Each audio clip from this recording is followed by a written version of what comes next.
Fala galera intensiva, meu nome é Ivens, sejam bem-vindos a mais um Sunday Paper. Hoje no Sunday Paper de número 239 e no Sunday Paper de hoje a gente vai falar sobre tolerância do paciente ao exercício, né? Aquele paciente que vai ser submetido à reabilitação pulmonar. O que será que ajuda mais, hein? Máscara de Venturi ou catéter nasal de alto fluxo? Mas antes, não esquece de deixar aquele joinha, aquele like, clica na setinha aqui embaixo, compartilha esse vídeo com a sua galera. Não esquece de se inscrever aqui no canal e de deixar um comentário.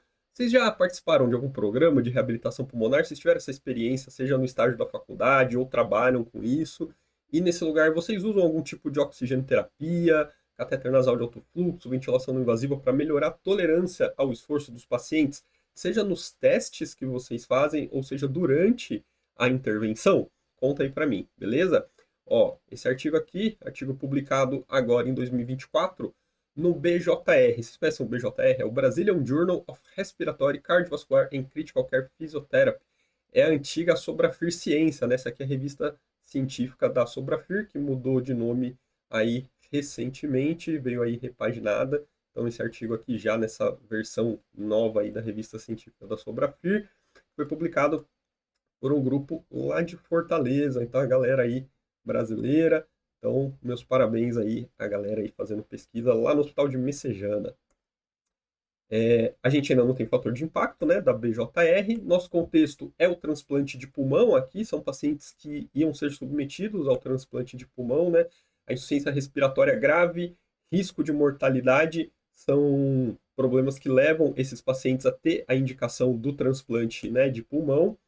Porém, a baixa capacidade ao exercício pode ser uma contraindicação, pode ser um fator que não dê para a gente indicar esses pacientes para o transplante de pulmão, porque com essa baixa capacidade ao exercício, o paciente pode ter intolerância ao procedimento cirúrgico e um grande risco de complicações pós-transplante, fazendo com que a gente perca todo esse caminho aí que o paciente percorreu, né? Por isso que o exercício ele é importante como parte do tratamento não farmacológico desses pacientes, né, para melhorar essa capacidade ao exercício, aí vai melhorar a tolerância ao procedimento cirúrgico, diminuir o risco de complicações.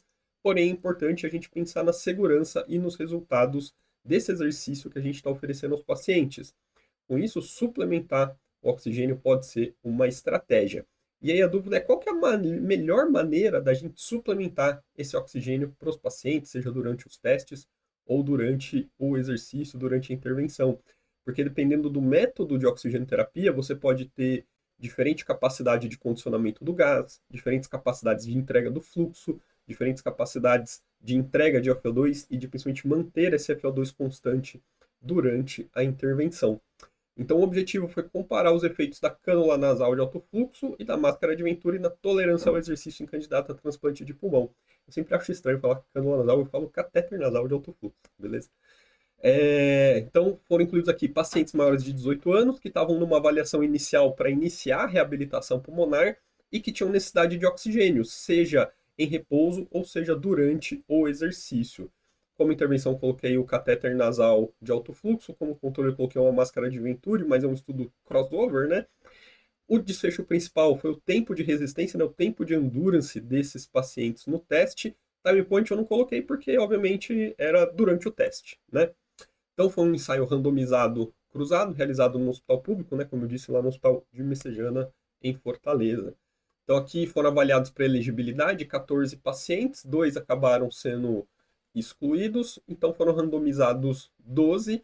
E aí o que eles faziam? Metade começava fazendo o teste com catéter nasal de alto fluxo e a outra metade ia começar fazendo o teste com a Venturi. Aí eles realizavam esses testes tinham os resultados, ficavam uma semana sem fazer nada, né, que é o período de washout, né, de lavagem, a gente fala, para tirar os efeitos desse teste. E aí, no segundo período, trocava. Quem fez o teste com alto fluxo faz com a Venturi, quem fez com a Venturi faz com alto fluxo, e no final foram analisados os 12 pacientes sem excluir ninguém. Aqui a tabelão com característica dos pacientes. Então, 67% desses pacientes do sexo masculino, com uma idade média aí de 42 anos e um IMC de 22. Esses pacientes, na maioria, ó, eram uma pneumonia de hipersensibilidade crônica ou bronquiectasia, eles tinham uma distância caminhada no teste de caminhada de 6 minutos de 447, que eu achei bastante elevada, porque eu lembro lá do meu estágio de reabilitação pulmonar na faculdade, os nossos pacientes não chegavam nessa distância aqui não, mas eles também não eram tão jovens, né? Então pode ser que isso tenha diferença, e geralmente não eram pacientes que iam para transplante pulmonar também, eram geralmente doenças obstrutivas crônicas, a maioria que a gente tinha. Aqui, ó, velocidade média no teste de resistência 3 km por hora, com uma inclinação de 8%. Metade dos pacientes tinham um distúrbio restritivo, 42% obstrutivo e 8% não tinham nenhum tipo de distúrbio ventilatório. Aqui a gente vê, né, as variáveis durante os testes de resistência, tanto com o catéter nasal de alto fluxo quanto com a máscara de Venturi. Dispneia em repouso, ó, 0,3 para 5 no pós-teste, com a Venturi 0,1 para 5 no pós-teste. Fadiga 0 para 4, 0,1 para 4, frequência respiratória 22 para 37, 22 para 36, saturação 98, 96, 98, 95. Mesmo comportamento aí para frequência cardíaca, pressão arterial sistólica, diastólica, lactato, mostrando respostas fisiológicas semelhantes, né, aí entre os grupos. Quando a gente olha aqui essas variáveis fisiológicas no isotempo, né, ou seja, no mesmo tempo que foi no terceiro minuto do teste, a gente vê dispneia 2 e 2, mas dando uma diferença aqui de menos 0,3. E aqui, né, os autores colocam ali durante o artigo que todos tiveram diferença significativa, às vezes apesar do valor ser o mesmo, né, na média, quando você vai aferir ali a diferença, isso realmente pode ser estatisticamente significante, porque os valores são pequenos, né? Às vezes a gente espera valores discrepantes, muito longe, para falar que tem diferença estatística, e para a estatística nem sempre é isso, né? Então a gente vê aqui, ó, fadiga 1 e 1, frequência respiratória 26 e 29, saturação 98 e 98, frequência cardíaca 113 e 117. Aqui a gente vê a frequência respiratória média com catéter nasal de alto fluxo em repouso e a Venturi em repouso. Você vê que, ó, 22, 22, mas com diferença estatística, é o que eu estava falando, né? Média diferença diferente da diferença estatística. No isotempo 26 e 29 também com diferença estatística. E aí, aqui o resultado mais importante, né, que é o tempo de resistência, que foi o desfecho primário. A gente vê aqui o gráfico, né, com a máscara de Venturi e com o catéter nasal de alto fluxo, já dando uma impressão, uma tendência de aumento desse tempo de resistência com o catéter nasal de alto fluxo.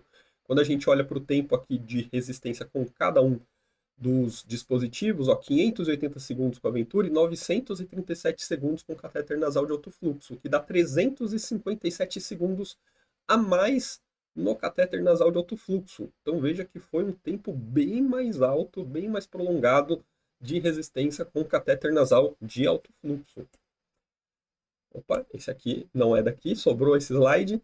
E conclusão, o catéter nasal de alto fluxo promoveu um aumento na tolerância ao exercício quando comparado à máscara de Venturi em candidatos a transplante de pulmão, e ambos os sistemas foram eficazes na prevenção da dessaturação periférica de oxigênio. Então, artigo aí muito legal do pessoal lá de Fortaleza. Então, não deixe aí de deixar o seu joinha, de curtir esse vídeo, compartilhar clicando na setinha aqui embaixo, se inscreva aí no canal se você ainda não é inscrito e comenta aí, nem que for para dar só aquela engajada, e eu vejo você no próximo vídeo. Até lá!